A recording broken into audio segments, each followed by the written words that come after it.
Check one, two, check one, two. What is going on, everybody? It is time for me to adjust my camera. What's up? What's going down? It is 2023. Happy New Year to everybody out there. Hopefully, you guys had a great night last night. You guys kept it safe and got home and is excited for 2023 and all that is coming. Welcome. This is Circle Talk. I'm really excited for our first mental health check. And I have an amazing guest. This man has done so much for his community and the community surrounding. His story is something of amazement. When I talk about great people doing great things in the community, that's what this is all about. This is the reason why I do what I do. And this man is no exception. Literally, as y'all can see, I'm wearing my Spider-Man gear to support an amazing person that dresses up as superheroes and goes to children's hospitals all across, the country, and spends times with children and brings light to their dark moments while they're going through their ailments and dealing with all the different surgeries and treatments that they have to go through. I'm really excited. He is the CEO and the creator of Heart of a Hero, Ricky Mena. Ricky Mena. I'm really excited to have this conversation. We was talking a little bit earlier. That's why we got on here a little bit late, but we are here now, and I'm excited to do this interview and talk to him about his journey through mental health and mental illness and how he survived during those dark moments. So one thing that I want to do really quick is just give a huge shout out to my sponsors. Thank you so much, Marvin Patterson of iShotya.com. Me and Marvin partied a little bit late last night, bringing in the new year, but the things you have to do to, stay relevant in this business, it requires you to work some late nights. So thank you, Marvin, so much for continuing to support iShotya.com. If you guys have not checked him out, he does all the famous footage that you see in this area. He's the guy that usually is a part of that. So check him out. Obviously, Icon ENT is in the building. If you guys know anything about the mobile bus, mobile transportation, and going in style, my guy Icon ENT, Willie Jr. Thomas, is the man you want to get in contact with. He will get you done right. He'll take you anywhere you want to go at a reasonable price. So Icon ENT, hit him up. Thank you guys again for all your support. Last but not least, Chayah Fashion. My girl Zakia, thank you so much for the continued support. We've known each other for years and years and years. And if you guys have not heard of the Chayah Fashion, go to ChayahFashion.com. Check out all the amazing things she's doing in our community, when she's turning rags to riches and then giving them back to the community at a small price. Not a reasonable, but a small price, because, she's putting her mind and her thoughts into these clothing that people are throwing away, and she's turning them into amazing merchandise for a cheap price. So check out ChayahFashion.com and find out more about what she has going on. So without further ado, I'm gonna go ahead and bring in the man, the myth, the legend. Trust me, if you don't know him, you're gonna get to know him today, Mr. Ricky Mena. I'm hoping I'm saying the last name right. I think so. I think I'm saying it right. I'm saying it right. I'm surprised because you did say it right. Most people don't. Hey, see, there we go. Hey, man, I've watched a few of your videos ever since my good friend Stacy. Shout out to Stacy. She may be watching. She put your information in my inbox. She was like, "Yo, you need to check this guy out. He could be an amazing, asset to this mental health talk." And I checked you out, and she posted something, and you were live when I jumped on, and you was talking about, your changes that were coming up, and we'll get into those as we continue into the conversation. But there are a few changes that you have been kind of working on as far as staying relevant. Been going through some issues as far as your body and all that. So we don't get into it. That's all. It's all formed into the mental part of this thing called life. But how you feeling this morning, man? I'm feeling okay, kind of, tired, you know what I Yeah. mean? Just Yeah. probably like a lot of people out there, you Absolutely. know. Absolutely. Um, yeah, for me, my night was basically staying up obviously past 12. You still got to do that. And then, Yeah. but making sure our pets weren't scared with the fireworks Yeah. For sure. and all that. So, Absolutely. And yeah, ain't nothing wrong with being at home with your loved ones, man. Trust me. nah, I mean, if I yeah, wasn't trying to, continue yeah, to build my brand, I probably would have done the same thing. But the great thing about what I did last night, I didn't stay home. Obviously, most of you guys know I was on live all night long. But it was great because I actually got to spend time with my daughter. And me and my daughter has never done any media work before, and so she brought she brought the camera and was taking pictures, and I was doing media and doing interviews, and it just was nice to actually be at doing what we love to do and actually be doing it with my firstborn. So yeah. shout Well, out to Hannah. speaking of your kids, I got to give a shout out to Davion. What's up? Hey, shout out to my son Davion. He's one of the Spider Man biggest loves you. Spider-Man fans of trust me, if I could take this camera into his room is totally filled all Just Spider-Man totally now. Spider Man. All right, Absolutely. I might have to send him something. Absolutely, bro. I appreciate you, man. So, real quick, man, like for everybody that's out there, if you guys have any questions for Ricky, go ahead and drop them as we continue into the conversation. But I wanted to just take a moment and just give us a small, just little storyline of how you became, the Spider-Man figure. What made you jump into that? Well, I used to be in the music industry, so I'm very familiar with the staying out late and building a brand. Your name is your brand, and this and that. So like that used to be my life too. But one day, I just woke up and felt like that my just I was going a different direction. Mhm. My spirit.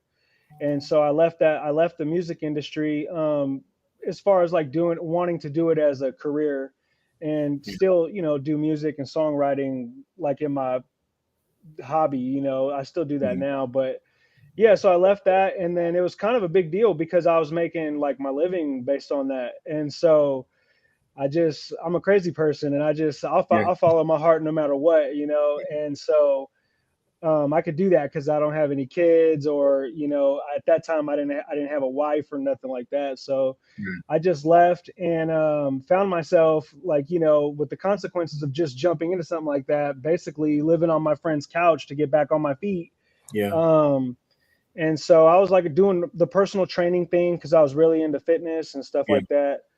And one night, long story short, I had a dream that my grandmother, who had passed away a few months before, mhm, came to me, showed me this movie in the sky of Spider-Man visiting these kids in the hospital, like thousands and thousands of kids in this like over exaggerated like sized room, yeah. and he was just making these kids happy. And I asked her in the dream, "What's that have to do with me?" And she said, "That is you. And Mm, when you wake up, that's what you'll do." wow. And so I remember waking up from that and being in my friend's apartment, like they were at work, and I started my day whenever I wanted at that time because like I was just personal training people and I was making my own schedule. Mhm, Um, but I got up and I remember just being in the apartment by myself and then looking out their balcony window, which overlooked like the parking lot of the apartments, mhm, and I saw my car, which was the only thing I had like of real value to my name at the time, which was yeah, a Chrysler 300 Dub Edition. Like okay. just it had massive slap in it. It had Yeah, a yeah. hood, like just everything, right? And Souped all the way up. man, it was like a $45,000 vehicle, $48,000 vehicle that I had paid off. Yeah, wow. Um, and I acquired it in the music industry. And it's all about this image and Yeah, of success and all this stuff. right. And so, anyways, I looked at it and I knew that this voice in my head said, sell it, you know. So, because at that time I wasn't really like doing great in the financial realm of things because I had just jumped out of this like this career in music. And so yeah, so I just started looking around like, wow, like let me just see what I don't know anything about being Spider-Man or Yeah, yeah, like working with kids at all. Like in my yeah. whole like in my life with my family, I've always been told by the elders in my family, like you're so good with kids. Like it's crazy how they just gravitate towards you, like you Right. just have so much patience, Absolutely. and I always felt that, but I mean, I was so like focused on me and I was very self-centered in my what I call my past life. And I didn't really see like the rest of the world. Like to be honest with you, I didn't ever think about what anyone else was going through Right. outside my circle. Yeah. And but anyways, I looked up the Spider-Man suits and found the guy who makes the most legit ones, and Mhm. he gave me a deal. And the deal at that time was like still almost 2 grand Yeah. um, for a suit that was like to my measurements and all this stuff. And Right. so Right. yeah, man, I sold my car like 2 days later That's crazy. for like something stupid. It wasn't even what I got it for. Yeah. Um, yeah, and then I bought a little Honda Civic. I bought like my first like pile of little toys that I felt like would help me like when I did get someone to say yes to me visiting kids. Whether I really like, so I started visiting special needs kids first, Yeah. and so I thought like, wow, this would help me break the ice and stuff. And then I got the suit, and so yeah, man, like the wheels were set in motion at that point, and Yeah. but it all started with just literally a dream, Yeah. you That's know. crazy. And at that time, I think it's important with like the narrative of what today's talk is about Right. is that I wasn't battling mental illness, so like what I'm talking about now, I just like I'm like wow, like even as I'm saying this, I'm like dang, like for me to just jump into that, like I make it Yeah. sound so easy because at that time it really was just easy, Yeah. you Yeah. Yeah. know. Yeah. But Sometimes you got to follow your heart, and even if your heart isn't necessarily in that platform at that moment, all it is you just need that one little thing to just hit the button, and you're off and running. And that sounds like exactly what happened. We had a yeah, question coming real quick. I'm gonna go ahead and throw that out since it's already fresh and out there for you. Um, it's from MCHL. Uh, did Ricky have a tough life growing up? uh, yeah, I had a tough life. There's a lot that that I haven't even like publicly talked about really, Mhm. because I think my life is crazy. Because when I was doing music, it's like I was branding myself, putting myself out there, like, hey, look at me, me, me, me. Mhm. But it's almost like people didn't even see me at that time, like at Right. all, even though I was trying to push myself out there. Now, when I started doing this work with kids, I cannot ask you how many times like people want to know about me, like what Yeah. makes me tick. Like it's Right. like I'm not even trying to push me Right. anymore, but now people want to know about me. Absolutely. Um, and so I've been asked that question a lot, and I have had I've had a rough life. I think that in the beginning it started off just as rough as anybody else's. Yeah. Life is hard. Mhm. But yeah, like I had a sick mom growing up. That's one thing I think about all the time because like the first person I ever took care of was my mom. Mhm. Taking care of her was like was a 24/7 job. My dad worked 2 jobs. Yeah. Had a little sister to take care of at times, and grew up in the Bay Area in Oakland and then Mhm. Pittsburgh. So, I got it comfortable with like something that's not really like normal, like of somebody hurting, like that you care about, that you love, Yeah, and yeah. being that protector, and always seeing her in the hospital and going in there. I spent a lot of time in the hospital as a kid.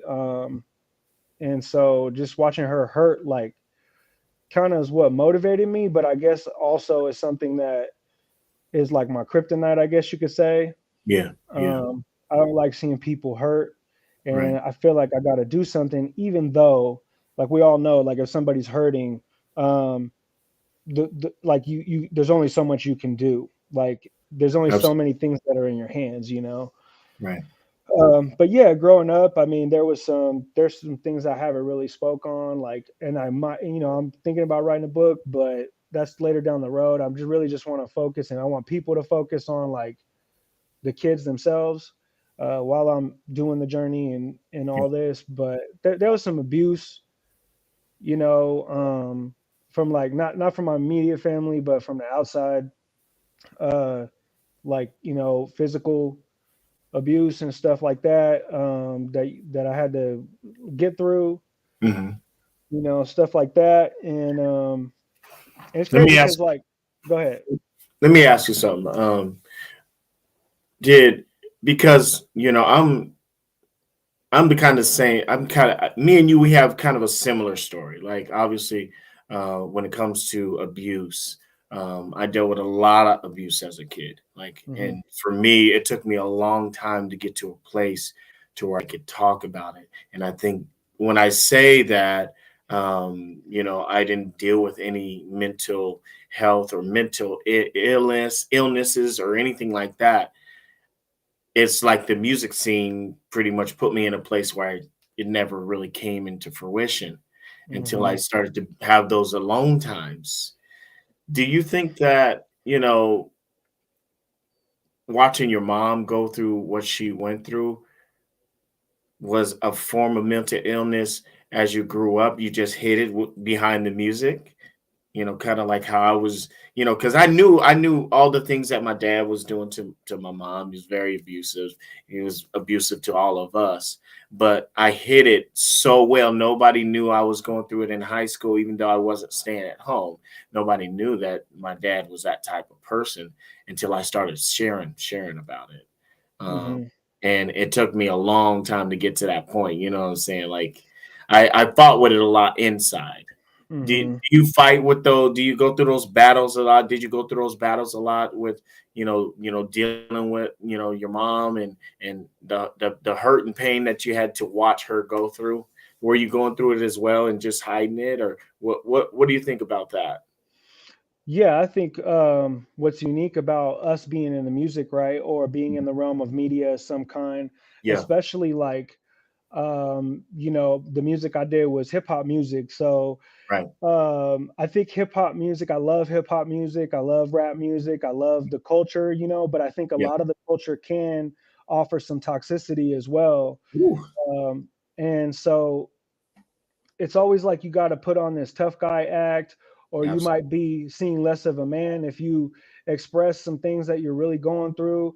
I think and I think it really falls in line with, look, I know there's people that are watching this that, like, hey, there's this white boy talking, this and that, blah blah blah. Like, how's he know about the hood? Like, I grew up in the hood too, and I would never say that I know what anyone else is experiencing. From house to house, it's different, and I Yes. know that. And listen, and we can get into this topic, I'm sure, another time. But I know Yeah. that even if we're from the same neighborhood and we're from the same, we live next door to each other, even beyond skin tone, man, you could be going through the same thing as me, like on the outside, but be Mhm. experiencing a very different world than me, and I understand that. So, Yeah. but the hood itself kind of adopts a lot of that, like, toxic, a lot of the toxic culture that keeps people kind of like running in that same, doing laps in that same circle, that kind of, Yeah. and how that relates to what you asked is that we don't, I think a lot of people, not just men, not just people in hip hop maybe, or in the music, but if you're from those, like from the urban culture or the hood or whatever, it's kind of like you're not really, you don't feel like you can talk about it without joking, you know what I mean? Yeah. Yeah. Because Or nobody's be really, or joking, or someone thinking that you're a joke, and yeah, or you know someone exploiting you for, exactly. like, sharing that vulnerability, and there's Absolutely. that fear. So it's like you don't want to be seen as weak, because in the hood it's like you got to be strong, and you got to be seen as strong. It's like this, I'm not trying to say anybody's, I'm not, like, I'm going to use the blowfish as an example. Mhm. Like, you got to puff up all the time. Now sometimes blowfishes are actually sharks. I'm not saying that they don't have a bite. That's not what I'm saying. Yeah, yeah. But it's like I think we all have to carry this tough exterior from my experience from the hood, because that's the only thing I've really experienced as far as like growing up. Like I can't tell you what it was like in, you know, in a Hilltop, Tacoma. yeah, I can't tell you what it's like from there. Maybe it's the same, but in a different way. Right, exactly. I don't know. So, but I know that tough exterior that you always got to carry around. What Mm, happens is you start to like no one knows who the real you is anymore, and then yeah, you start to lose yourself because it's very easy to start believing like a lie, which is this image that you have to put on. And then when like social media came in, it was like forget about it, man. It's like you have to dig yourself out. And when you said you said something very powerful. You said when you shared your experience about you know not being able to talk about it for a long time. And I mean, I don't know how old you are, but I'm 39, and literally probably like a year and a half ago is the first time that I ever told anyone about mhm, like any kind of physical abuse, because I didn't even acknowledge it as physical abuse for a yeah, long time. absolutely. It's I so thought it was so just a way so of life. it's right. I was the same way, and that's why I never ever spoke about it, even though I was hurting inside.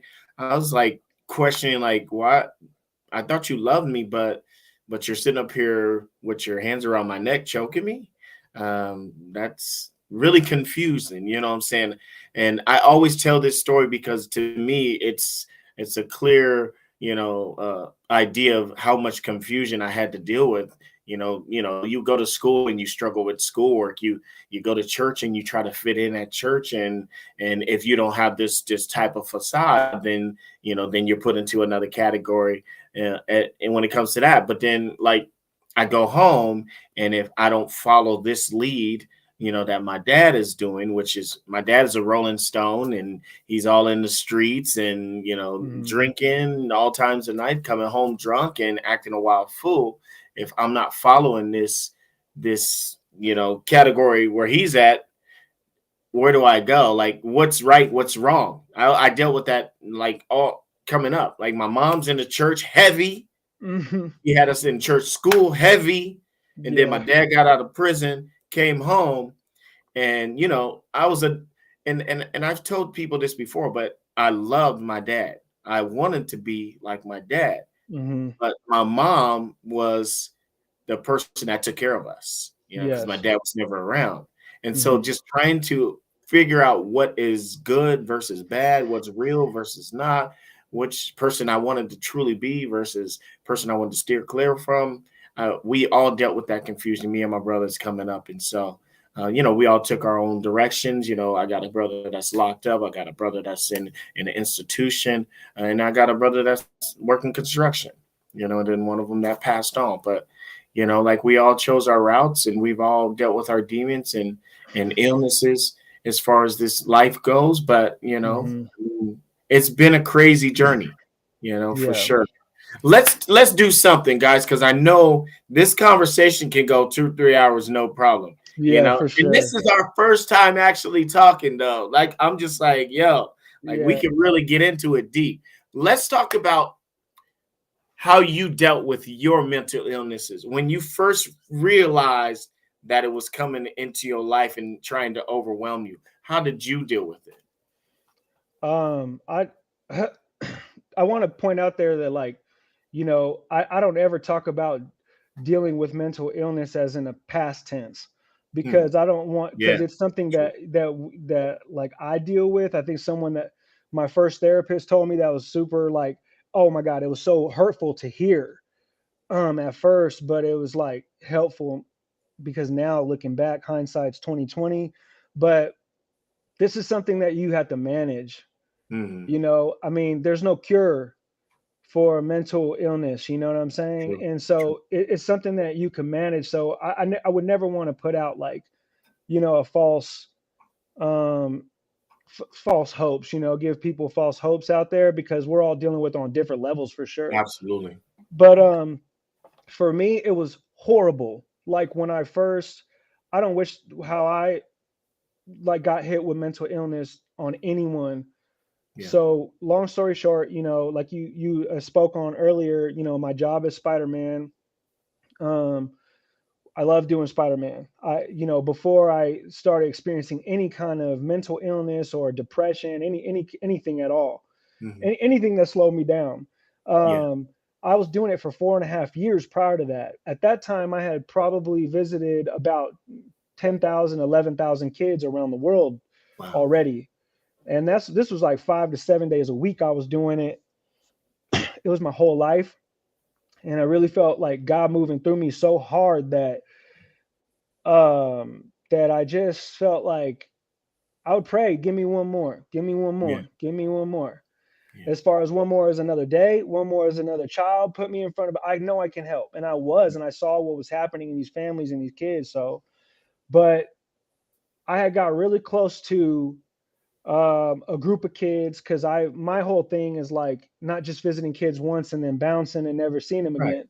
Right. I want to visit them over the course of their journey, whether if they're battling something lifelong and chronic, and I'm gonna be there for as long as they want me to. Obviously, kids like kind of age out sometimes, and then that's when I take the mask off and I'm there as a friend myself, That's awesome, man. That's awesome. But there was a group of kids, and so what happened was there was 5 kids I was so close to, like years and years had spent time in their journey with them, going Mhm. to their house like some of them multiple times a month, some of them like multiple times in a week because I live that close.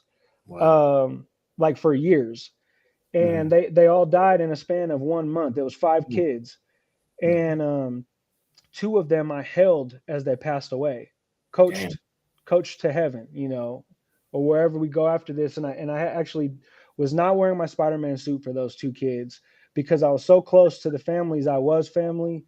And uh, you know, and I thought I was okay. Like so the first was a little girl named Zamora, and I held her. I was holding her hand as she passed away, and all that. And then 2 weeks later was my someone who became a brother to me named Daryl, Hmm. and I basically was holding him and was like inches away from him as he passed away, looking through his eyes, and that was like it's kind of like you go outside yourself when you're in those moments, and then you leave, and then reality starts to set in slowly, slowly. And so maybe 2 to 3 weeks after that, I was still like visiting kids, but I was taking like a 2 day break, and I was just getting my haircut. I went to the gym that morning. I felt a little tired, like I've been tired before. Yeah. And I went to go get my haircut, and I was sitting in my barber chair. This is not a new barber. Like this dude's like my brother. Yeah. I'm sitting there, we're chopping it up. He puts the little thing around me, the bib or whatever, that big old Yeah. thing. Yeah. And instantly, like, I began like feeling this rush of like, adrenaline, and it was like through the roof instantly, and I didn't know what was happening, and I didn't know at the time, but I was having my first panic attack ever. And it was so powerful that I almost passed out. Like my vision was going. I thought I was like I literally thought I was passing out, to the point where I told my barber, I think I'm gonna pass out. Hmm. And he started like fanning me off, and I heard him say, "Ricky, are you good?" And like I heard his voice like fading out, Hmm. and I was on the brink of passing out, so close, but I didn't pass out. I kind of started coming to, and he was feeding me water, and this was like a barbershop that was like in a place where I'm from. Everyone knows me. Hmm. Like I'm a public figure in the highest regard in that area. Like it was so embarrassing. Like it's from the hood. Like basically where kind of like where I'm from. Yeah. Like it was embarrassing, and talk about like being forced to show vulnerability. I mean, Yeah. there's like in the barbershop, everyone's talking tough all the time. Um, and here I am about to pass out. I was the only like white dude in there. Like, it's just like, and so I'm just like going through it, don't even know what the hell's happening to me. I thought that maybe like it was a physical thing, maybe I didn't eat enough. So he finished my cut, but it took him an hour and a half to finish my cut because I Yeah. had more episodes of like, I need a Yeah. break, I need a break. I was shaking like this, just shaking. That's great. And so finally, after I went to like this little Mexican spot and to get a burrito, and I sat in my Mhm. car and was trying to eat it. And I remember like going home and feeling weird and not like I felt weird. I felt like so off. And then I remember like trying to go to the store later that night, which was like down the street from my house. And Yeah. it's a store I went to all the time in my hometown. And the lady at the store, while I was in the store, I felt like I was in a bubble or something. Like I felt Mhm. strange. And she asked me like, paper or plastic, and her just talking to me, all of a sudden I'm about to pass out again. Yeah. It's crazy. And yeah, and so long, I went to the doctor and went through all these tests and did all these blood tests, and they said, "Wow, you're like so healthy, like there's nothing Right. going on," And I checked my thyroid, everything, tried everything, and finally my doctor, who knew what I was doing the last 4.5 years, he said, he put his hand on my shoulder, and it was like a life changing moment that I'll never forget. And he said, "I think this is I think this is something mental," and I was just like, "How?" Like I'm experiencing all these physical things, Right. Right. and please no, like it's not something mental. Something's wrong with my heart. Something like I'm gonna die. And he was Yeah. like, "Nah, you got to talk to a therapist." And so that was really hard, to that was like one, like to admit that, like even after he told me that, I was like, you know, there's no way. There's no way that this is what I even had. Like, I haven't told this to a lot of people, but at the same exact time, I had like a big old like rash on my back. Oh, And really? yeah, it's like stress. Like I was that. Yeah. You're talking about kids dying. Here's the hard part too. Is like kids dying, me watching them die, me carrying caskets, then me going to visit kids who are not dying, who need hope, who need, like I need to inspire other kids and families and full blown like moms, dads, uncles, cousins, and Yeah. then you got this microphone of like I remember being because I was being interviewed by everybody and their mama back at that time. Like Yeah. I was Yeah. in Seattle Children's like as I was going through all this mental stuff and I didn't know what the hell was going on, and this news crew was like, Oh, yeah. hey, tell us about what you're doing. Oh my God, it's so amazing what you're doing with the kids. And everybody expects me to be like, hey guys, I'm Spider-Man. But like, I try to be like that, but that like false, like, it's harder for me to act like this, like Barney character almost Yeah. Yeah. like it takes Yeah. too much energy, fam. Like, I just Yeah. want to be like, if I was really me, like, in those moments, y'all would not be inspired by me. You would not. Right. They'd be Right. like, "Damn, like, does he, should he be visiting kids right now?" Because I'm just like, I don't feel good right now, but I love helping kids. Yeah. It's like at that time it was bad. So, Yeah. but I was trying to hold it together because Absolutely. society, society, societal standards, man, Mhm. like that it puts on media people, not just Yeah. media people, but anybody really. Like if you got to go to work, you got to see coworkers, you're gonna fake the funk for 8 hours, and you're gonna be tired 10 times more than you were Absolutely. if you could have just kept it real and been like, "Hey, I'm not doing good." And so, but anyways, that's how it hit me, and you know, it's crazy because it took me a long time to be okay, to be where Mhm. like I could manage it. That I had a fight, that I had a chance. Right. And Right. so at that time there was a lot of initially like some of my closest friends, like my only support system, like at that right before I started dealing with that, Hmm. they decided they were gonna get up and move to Florida. Wow. And so Hmm. here I was in a house by myself, Hmm. battling mental illness for the first time in my life, running this organization by myself after they left. And like I really got, thought about like, wow, like if I have to deal with this every day, I can't imagine this. So I might as well just commit suicide, Hmm. and it started to go down that route, which is so crazy, man, because they're like, if anyone who's listening right now, if you've ever like if you know me my whole life, if you know me even since a kid, I'm the guy with like an immense amount of like go getter, like spirit in me. Like ain't nothing, nobody, nothing's gonna stop me. Yeah. And once this hit me, I explain it to people like this: a switch went off, and like Yeah. real talk. If I'm, and that was like 5 years ago, almost. And so if I'm being honest, the switch hasn't necessarily gone back, you Yeah. know. Hmm. Something interesting about, and I don't mean to cut you off, but No. I just find it extremely interesting that you said 5 years ago this happened to you. In Hmm. 2018, August 2018, I had my first attempt to commit suicide. Hmm. That was 5 years ago, almost 5 years ago. Um, Going through it, everything just seemed to be overwhelming and put me in a position where I just could not find the answers. I Hmm. couldn't figure it out.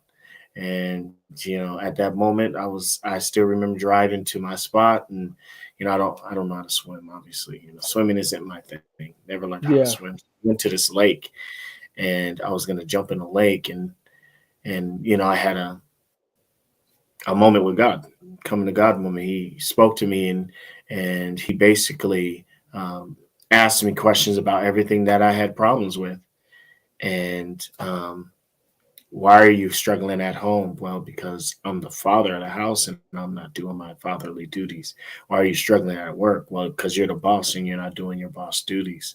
Why is your relationship with your significant other not working well? Because you're not putting in the time that she's putting it in. Why are you struggling within the realms of your family, your immediate family, your brothers and your mom and your dad? Well, because I'm so secluded and I stay away from them. Anytime they call, I don't answer. At the end of the day, you got five things right there. What is the main common denominator in all of them? It was me. Hmm. And so, he just spoke to me and said, "Hey, if you listen, I'll help you." Yeah. And I definitely needed that, because I wouldn't be here Yeah. today if it wasn't for it. But mental illness is real, guys. Like, the signs. Do you feel like your signs when you feel like you're getting to that point, or are you still kind of learning as you continue to go through it? Yeah. I think that, here's the thing. Like I'm 5 years into battling PTSD, depression, Hmm. anxiety. Those were the things that I was like diagnosed with. And so I've never experienced year 6 with Yeah, it, true. So, Hmm. and life is ever changing as well, no matter who we are and what we battle. So Yeah, the signs I think are always changing, but it's important to kind of build a life to where you can allow yourself time to reflect and see hmm, those signs and yeah, listen to yourself. um because there's times where like even now, like, you know I am a seasoned, person battling my own, obviously my own mental illness and yeah. things like that, and listening to my own body and mind and this and that. Hmm. But sometimes things change, or my pride, will say, nah, I'm good, you know, I got this, or I'm not gonna say anything till it gets worse. Yeah. Till like we don't go to the emergency room like most people. You don't go to the emergency room until you absolutely have to because you don't want to pay that bill. You know what I mean? Like, and Hmm. and there's like True. True. little things like that. Mhm. And Absolutely. so I can see that comment there. Yeah. Just Yeah, wanted to Stacy. highlight Stacy. What's going on? Just wanted to put that up there, so let her know we are watching. We are going to be doing some comments. There's a couple questions. We will get back to those guys just as we continue on. Thank you guys for continuing to watch But and be yeah, a the part. signs. The signs are hard. Like you gotta listen to yourself, and I think this kind of taps into the whole thing we were talking about like putting on this front, like as Yeah. far as like for your friends, or always making it a joke, and this and that. Like there's a time to get serious, and I think it's really important to understand that, like, sometimes like the best friends that you think you have are not like the right friends all the time. Like if you can't talk about this stuff openly, seriously to friends, and you always got to be coming at it like it's a joke, then, and even after you explain to friends or acquaintances, then maybe they're not right for your life right now, Yeah. because I, and you know this, David, that like one of the things we see and all of us see is Mhm. it's usually comedians, or we see comedians like committing suicide a lot, or Yeah. abusing like drugs or something, or to the point where there's like, hey, like a slow suicide, like, hey, like I Yeah. don't care about that, I'm gonna keep popping these, and because I'm sad, I'm depressed, because it's like so much, there's too many yes men everywhere. Hmm. um or like no one's taking you serious. It's like the funniest people are the most depressed. And I know Yeah, that's that's like, true. it's like I'm Spider-Man. Like if you saw me as Spider-Man, you would never know. You would never know that I'm depressed. I have whole pediatric oncology wards, like whole floors dying laughing. Yeah. And it's not even something I have to try. It's like second nature. And then I'll get in the car after all that. My suit's off. I get in the car, and then I'm on this natural high of that. And then I walk through the door, and then I'm like, everything slows down, and now real life is just here, and it's just Reality quiet. is. Yeah, and it's like, wow, you know, I am who I really am in that moment, but it's hard. It's just a moment. It's hard to like hold on to. So Yeah. it's Yeah. mental illness is like, and watching the signs, especially for those on the outside, is Mhm. so hard. Like, and I think that live video where you caught me, I don't know if you caught that part, but that was definitely something that I was talking about, because I had a few listeners or viewers on that day that were parents of kids that have committed suicide. I Mhm. have quite a few on my page actually, Yeah. and they all wanted to know like what could they have done different, um, or they put blame on themselves. Yeah. And I'm like, you know, there's nothing you could have done different, because as a person who battles mental illness, as a person who's had that suicidal ideology, I mean, if a person, like, you could try everything, you could talk to them, you could say, hey, I'm here for you, you could do everything in your power as an outside person, but if that person has decided, I know this sounds really terrible, but if they don't tell you like take me somewhere, help me, if it doesn't get to that point, that's what's so crazy about mental illness, is that you could get them 99% of the way, and then that 1% that they don't tell you about is what Yeah. you can't put But yourself to that's the blame cold, for it's that. the cold hard facts though. I mean, it's not something that we will ever see. You will never be able to Mm-mm. see mental illness. Mm-hmm. People can be wanting to lay in bed all day. Yeah, you'll see that, and you'll see them, cry a little bit. But even after they're done crying, they're still going through it. Mm-hmm. You can say whatever you want to get them up in good spirits, but they're still Mm-hmm. going through it. They're So still going. here's something I want to share with your listeners, and I have to talk about this more on my platform too, Absolutely. because it's ridiculous that I do not. Like, I'm ashamed of myself for not talking about this more. But it's something that I have dealt with my entire life, and it Mhm. hasn't even been recognized as a mental illness in the DSM five. DSM-5 is the Yeah. handbook, like the Bible of Mhm. mental illnesses. And so it hasn't even been recognized yet, but it's about to on the next version. And the DSMs come out every 10 years, they update them. Mhm. But it's something called misophonia. Yeah. And misophonia is, it translates to, the literal translation is the hatred of sound. And so I have a high sensitivity to sound, and it's a selective. So my brain, it's a like a neurological processing disorder. It's something that's neurological that's happening that I cannot control no matter how much I try. Mhm. And so it's, some sounds aren't processed correctly when I hear them, for especially when they become repetitive. Now, repetitiveness is like the devil in this world of misophonia. And so let's say, for example, one of my trigger sounds can be a dog barking, can be a dog barking. And Mhm. so it's even worse.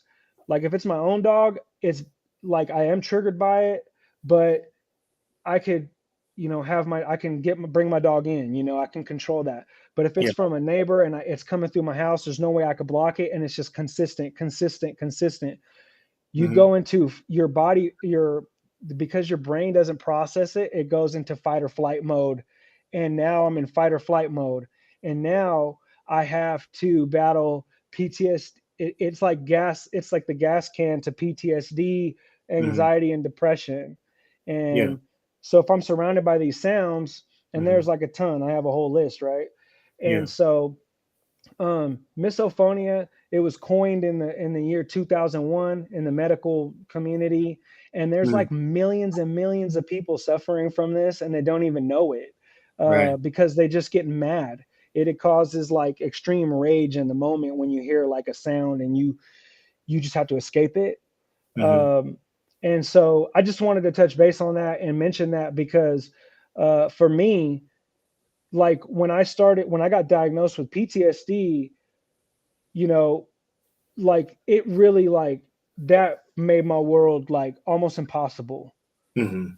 because it was like those two things joined forces all of a sudden.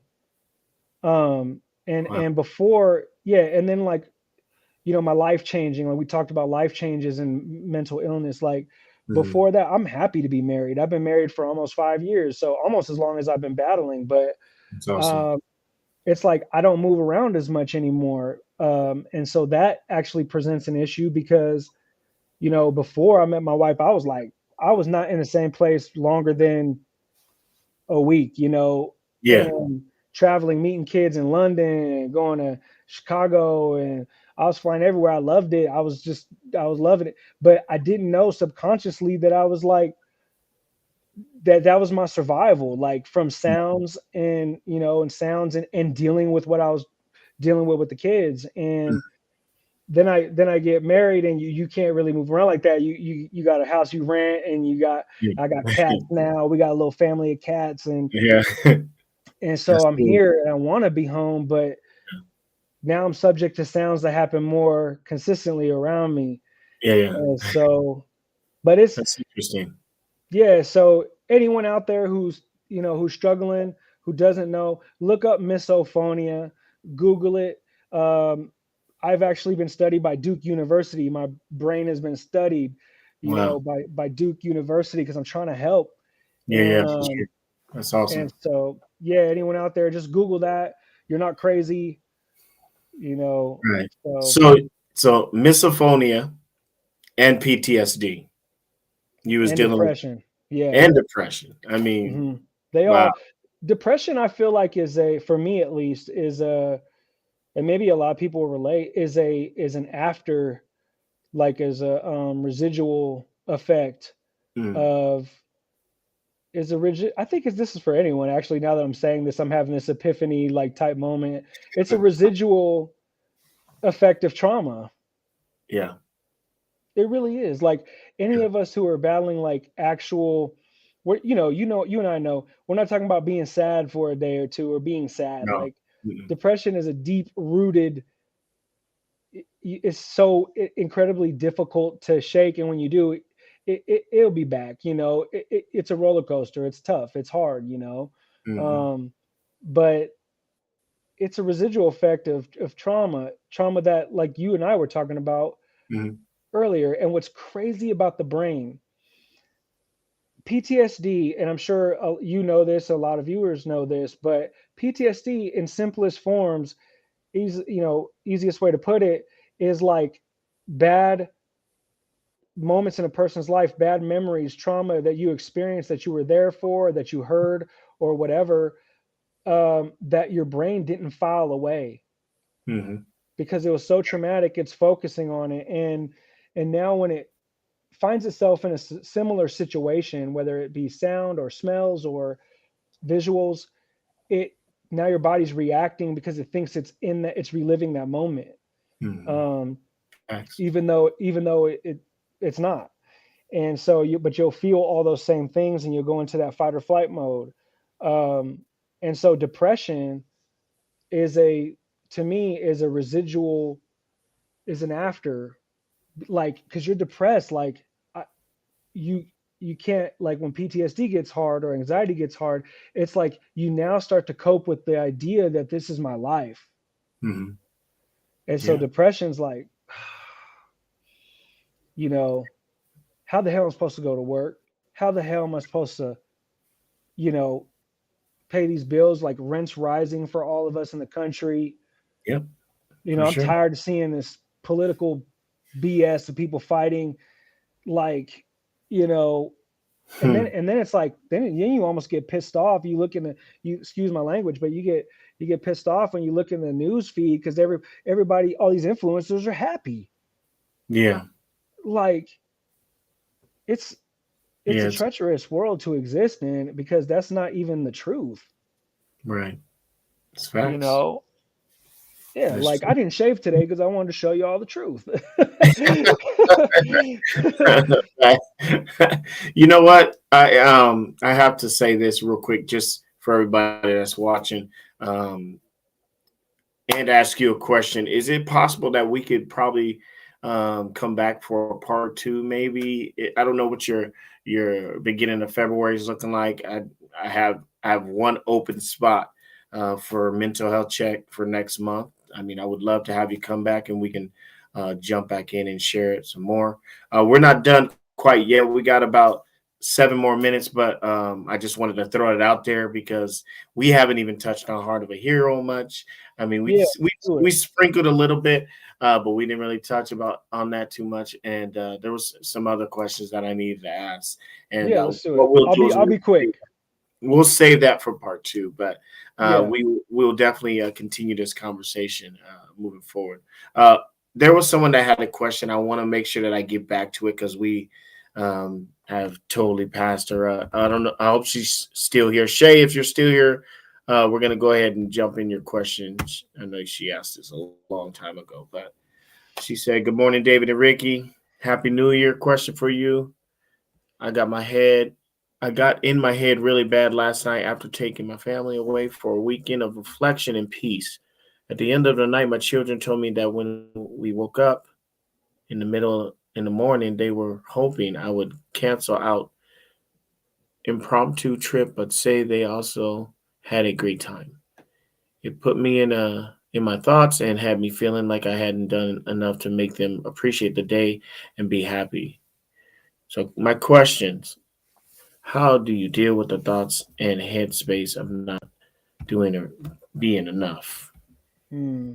That's a tough question. Deep question. Deep question. Yeah. So it's an important question though. Yeah, Uh, absolutely. so what I want people to know out there, I'll answer it like this, is that I have tons of people loving me on the internet all day. I do Mhm. work with kids and people are telling me how amazing I am all day. Um, Right. I have people telling me, "Oh, you look good," and it's just Yeah. all kind of different compliments. Yeah. And I'm such a humble person. I'm like, at number one, I don't really take it in like that. But I will say this. My point in saying that is I get like 1,000 compliments a day. But when I put the phone down, I'm still asking my wife for validation. I'm like, Mhm. babe, do I look good still?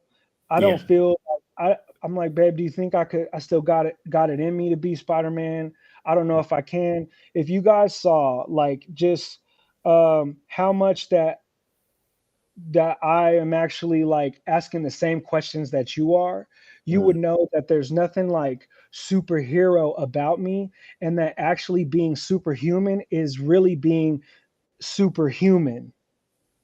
Mhm. And Interesting. so, yes, stop. I know it's easier said than done because I have to take my own advice right now. And whether it's from your kids or your family, Yeah. all you can do is your best. Yes. Do your best. And as a mom, it sounds like you're doing a great job because, listen, you're asking the question. And so maybe having like more open lines of communication with your kids and saying, hey, like, I'm your mom, but I'm a human being, and I just want to know, am I doing a good job? Yeah. Yeah. And I promise you, as a son who's a mama's boy, if my mom came to me like that, I would break down, cry, and hug her and let her know so hard that she's doing. It's not about like the gift that I get, or this and that. It's about spending time. And it sounds like you guys did that. Mhm. And you look at yourself in the mirror every day, and literally, I know it sounds corny, but look look yourself in your eyes in the mirror and tell yourself, I'm enough. I'm enough. Absolutely. I'm going to try my best. And that's a sliding scale every day. And that's okay. If you're not okay today, that's cool, because tomorrow's another day. Facts. Speak on it.